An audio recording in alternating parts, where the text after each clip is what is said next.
여러분들의 공부의 절대량이 확보가 된다는 전제가 깔려 있어야 됩니다. 제가 매번 얘기했던 대로 공부 자체가 생활화가 되셔서 정말 많은 공부를 하셔야 되는 게 같이 동반이 되어야지만 성적 상승이 일어나고, 그래서 성적 상승을 가지고 자신감이 붙어서 그 재미를 맛보면 여러분들 공부가 생활화가 되거든요. 안녕하세요 시청자 여러분, 아이디에이 입시연구소 소장으로 돌아온 랑쌤입니다. 오늘은 6월 모의평가에 대해서 말씀을 드리려고 하는데요. 6월 모의평가가 대략적으로 3주 정도 남은 상태이고요. 특히 고3 학생들은 이 6월 모의평가에 대해서 상당한 긴장감과 압박을 가지고 있을 것입니다. 재수생들과 첫 번째로 붙는 모의고사이기도 하고요. 아무래도 이 6월 모의고사가 내가 어떻게 원서를 써야 되는지에 대한 첫 번째 잣대가 될 수 있기 때문에, 그래서 상당히 부담을 가지고 있으실 거라고 생각이 드는데요. 제가 자신 있게 말씀을 드릴 수 있는 것은 6월 모의고사는 원서에 쓰는 기준의 잣대보다는 여러분들이 수능을 보는 것에 있어서 내가 무엇이 부족한지를 파악하는 게 먼저인 시험이라는 겁니다. 그러니까 6월 모의고사 점수가 안 나왔다고 여러분들의 전략을 대폭 수정하는 것보다는 더욱더 공부의 절대량을 늘려가지고 수시와 정시를 모두 다 준비를 할 수 있는 그러한 포지션으로 여러분들을 만드는 게 더욱더 중요하다고 생각이 들고요. 아무래도 6월 모의고사가 9월 모의고사보다는 조금 더 평가원에서 신유형에 대해서 많이 실험을 하는 그러한 시기입니다. 상대적으로 9월달보다 훨씬 더 체감적으로는 어려울 가능성이 크기 때문에 여러분들은 그것을 염두하고 문제를 모른다고 막 괴로워하시고 이럴 필요까지는 없습니다. 그리고 막 전날 떨려서 잠 못 자고 그러실 필요도 없고, 그냥 여러분들이 현재까지 어느 정도 공부를 했는지 그 수준을 판단하고 그것에 대한 보완책을 어떻게 앞으로 부족한 점을 메꿔야 될지 그것을 채우는 시험이라고 생각하시면 좋겠는데요. 그래도 시험을 잘 보면 좋잖아요. 그래서 여러분들께 몇 가지 영역별로 어떻게 준비를 하면 그래도 도움이 될까, 이것에 대해서 여러분들께 좋은 정보를 전달을 해드리려고 합니다. 우선 국어는요, 작년 수능 같은 경우에도 킬러 문제는 독서 지문에서 대부분 나왔습니다. 그렇기 때문에 올해 수능도 독서가 여러분들의 등급을 가를 가장 중요한 파트일 것이라고 생각이 드는데요. 예전보다 EBS 연계율이 줄었기 때문에 수능 특강과 다양한 EBS 교재들을 여러분들이 공부하는 것도 중요하지만, 최대한 기출 분석을 열심히 하셔서 평가원이 요구하는 근거를 여러분들이 빨리 찾을 수 있게 연습을 하시는 게 가장 중요하다고 보이고요. 특히 자연계열 학생들은 사회지문, 인문계열 학생들은 과학지문, 여기서 여러분들이 쫄지 않고 빨리 문제를 해결할 수 있도록 연습을 하시는 게 중요하고, 이왕이면은 배경 지식을 좀 더 알고 있으면은 지문을 접하는 것에 있어서 아무래도 덜 부담이 되겠죠. 그렇다고 배경 지식을 따로 공부하는 것이 아니라 여러분들이 그동안 풀었던 문제들을 다시 한번 복습하시면 그 지문 자체가 곧 배경 지식이 되기 때문에 그것을 토대로 여러분들이 오답 정리를 하고 6월 모의고사를 준비했으면 좋겠고요. 등급이 조금 모자르는 친구들 같은 경우에는 문학 파트에서 여러분들이 점수를 잃고 있는 것에 대해서 보완을 하셔야 될 것 같아요. 그러니까 상대적으로 독서보다 문학이 아무래도 접근은 쉽기 때문에, 문학 같은 경우는 여러분들이 형강을 듣건 인강을 듣건 선생님께서 잘 정리해 주시는 것만 완벽하게 숙지를 한다면 어떠한 작품이 나와도 여러분들이 충분히 문제를 풀 수 있다는 것, 그것을 명심하셨으면 좋겠고, 하위권 학생들 같은 경우에는 주어진 시간 내에 문제를 다 풀기가 힘들어 보입니다. 그러면 여러분들이 순서대로 문제를 푸는 것이 아니라 자신 있는 것부터 먼저 풀고 그 다음에 독서 지문을 맨 나중에 접근하는 그런 방법으로 최대한 맞출 수 있는 것을 확보하는 것이 이번 6월 모의고사에 여러분들이 필요한 자세인 거라고 생각이 들고요. 자, 수학이 작년을 기점으로 점점 어려워지고 있죠. 물론 강력한 킬러 문제는 없어지고 있는 추세입니다만 전반적으로 시험이 더 어려워지고 있기 때문에 오히려 변별력을 가르는 데 있어서는 되게 좋은 수능 시험으로 바뀌고 있다고 저는 생각을 합니다. 상위권 학생들 같은 경우는 실수를 하지 않는 이상 난이도가 어떻든지 간에 점수가 고정이 되어 있는 편입니다. 그래서 현재 상위권 학생들 같은 경우에는 꾸준히 모의고사를 시간 내에 풀고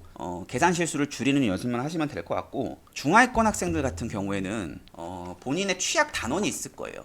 문제를 풀어감에 있어서 개념이 완벽하게 정리가 안 돼 있고, 그리고 상대적으로 문제 푸는 양이 많지 않기 때문에 문제에 익숙하지 않아서 긴장된 시험 시간 속에서 문제를 해결하는 능력 자체가 떨어지고 있기 때문에 수학 점수가 안 나오는 것이거든요. 그것을 해결하는 방법은 많은 문제를 풀고 오답 정리를 여러분들이 스스로 하셔서 결국에는 어떠한 문제가 나타나더라도 쫄지 않고 접근하는 그러한 힘이 필요하다고 생각을 합니다. 아직 수능까지는 시간이 많이 남았잖아요. 그러니까 육모에서 너무 점수에 신경은 쓰지 마시되 여러분들이 최대한 문제 유형을 정리하고 그 다음에 문제 해결 능력, 즉 문제에서 문제로 넘어갈 때마다 쓰이는 그러한 그 논리적인 흐름 같은 것을 여러분들이 기출문제나 모의고사를 다시 한번 꺼내보셔서 틀렸던 부분 같은 경우는 여러분들이 해설지를 다시 보고 그 해설지에 나와 있는 개념을 하나하나씩 읽어가면서 뭐를 놓치고 있는지를 스스로 체크를 해보시는 것이 가장 중요하다고 생각하고, 그리고 또 중하위권 학생들 같은 경우에 계산 실수가 많습니다. 수학은 난이도를 올리는 가장 쉬운 방법이 계산을 복잡하게 만들면 되는 것이거든요. 그러면은 중하위권 학생들 같은 경우에는 숫자가 더러워지면은 내가 잘 풀고 있는 의심을 하게 돼서 맞출 수 있는 문제도 중간에 포기하는 경우가 있습니다. 그러지 마시고 자신을 믿고 일단 풀어보세요. 어차피 모의고사입니다. 연습하는 것이기 때문에 틀려도 상관없어요. 자신이 알고 있는 풀이를 믿고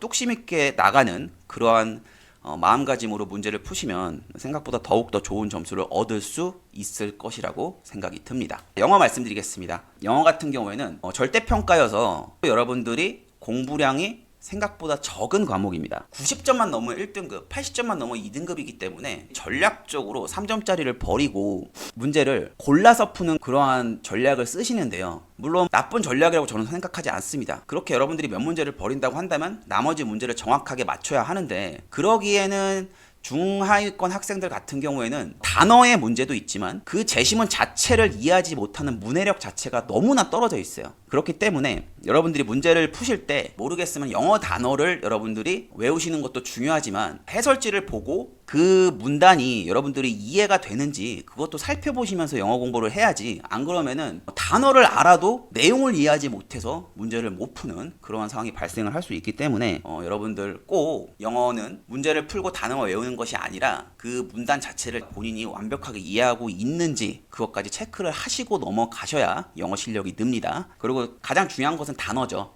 단어를 열심히 외우시고, 빈칸이나 어법, 어휘 이런 문제들 같은 경우에는 보통 많이 버리시는데, 제가 보니까 인강에 좋은 강의들이 많아요. 그래서 여러분들이 그런 강의를 압축적으로 정리를 하시고 효율적으로 공부를 하신다면은 절대평가기 때문에 충분히 좋은 등급 맞을 수 있거든요. 그것을 염두에 두시면서, 그리고 영어는 꾸준히 단어를 외우고 꾸준히 듣기를 하셔야 그 감을 익혀야지, 안 그러면은 듣기에서 틀리면 정말 아쉽잖아요. 그러니까 그것을 염두를 해 두시고 공부를 하셨으면 좋겠습니다. 탐구는 재학생은 지금 아직 정리가 안 된 친구들이 많을 것이고, 재생들 같은 경우에는 그래도 한 바퀴 돌린 친구들이 많을 텐데요.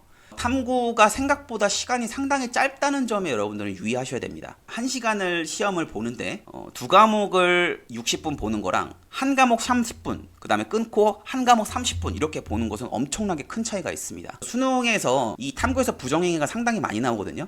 그러니까 수능에서는 여러분들이 풀 문제 2개를 선택한 걸 빼놓고 나머지는 봉투에 집어넣고 땅바닥에 내려놓습니다. 그 다음에 두 번째 풀 시험지를 책상 서랍에 집어넣고 첫 번째 선택 과목부터 문제를 푸는데요.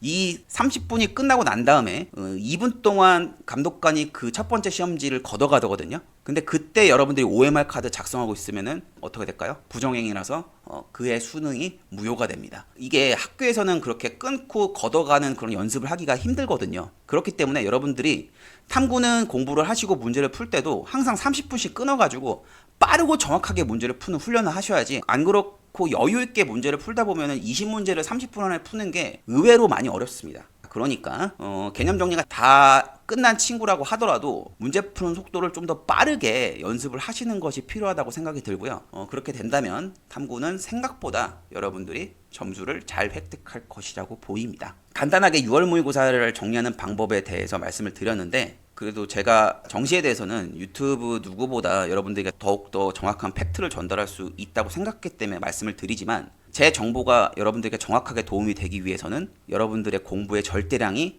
확보가 된다는 전제가 깔려 있어야 됩니다. 제가 매번 얘기했던 대로 공부 자체가 생활화가 되셔서 정말 많은 공부를 하셔야 되는 게 같이 동반이 되어야지만 성적 상승이 일어나고, 그래서 성적 상승을 가지고 자신감이 붙어서 그 재미를 맛보면 여러분들 공부가 생활화가 되거든요. 그러니까 시험을 즐기는 그러한 수험 생활이 됐으면 좋겠어요. 어차피 시험을 안 보고는 여러분들이 대학이라는 관문을 통과할 수가 없잖아요. 그리고 인생 자체가 매번 시험입니다. 그러니까 무언가를 이뤄내는 성취감을 맛봐야 되는데 그것을 여러분들이 처음 시행하는 거기 때문에 되게 거룩하고 소중한 것이에요. 그러니까 여러분들 정말 6월 모의고사 열심히 준비하셔서 한번 잘 치러 보시고, 근데 제가 항상 당부드리는 게 있죠. 점수는 의미가 없다라는 거. 본인이 부족한 게 무엇인지를 알았고 그것을 보완하려고 하기 위한 시험이 6월 모의고사라는 것을 여러분들이 꼭 명심하셨으면 좋겠습니다. 또 다음 영상에서 좋은 정보로 찾아뵙도록 하겠습니다. 이상 아이데이 입시연구소 소장 랑쌤이었습니다. 감사합니다.